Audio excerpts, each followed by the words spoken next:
hâț rezident, a vrut să l-a abuzat și băiatul și-a luat și și-a plecat. Ați înțeles? Știți că avea el un băiat acolo care i-a zis că i-a îndoit bicicleta cu tare. Înțelegi? Ăla i-a îndoit-o pentru că Dorian Popa i-a făcut avansuri. Atât am vrut să vă zic. Dorian Popa e number 1. Numărul 2. Cine este numărul 2? Ia ghiciți aici.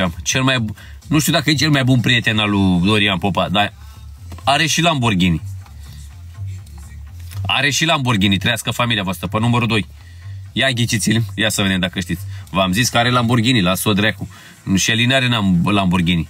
Nu, ăla e YouTuber. Shelly n-are Lamborghini, mă. Are mai Bagdal așa luat, un Mercedes, dar nu știu. Nu mai, mă, că trebuie să știți. Să face și sală el. Hai, mă, ce vreți să mai vă dau?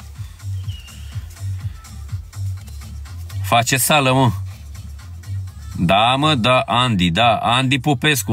Ăla e numărul 2, zău, dacă nu se paradește Andy Popescu. Andy Popescu are un iubit englez.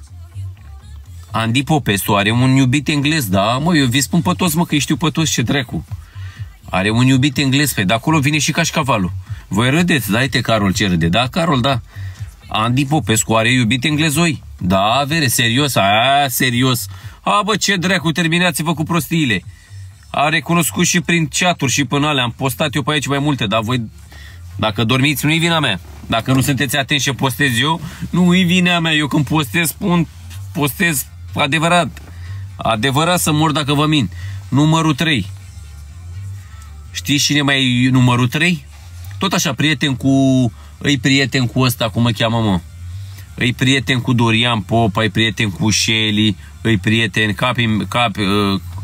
nu mai la Lăutar, mă, nu mai vorbiți de Lăutar, că nu vorbesc. Mersi. Prieten cu,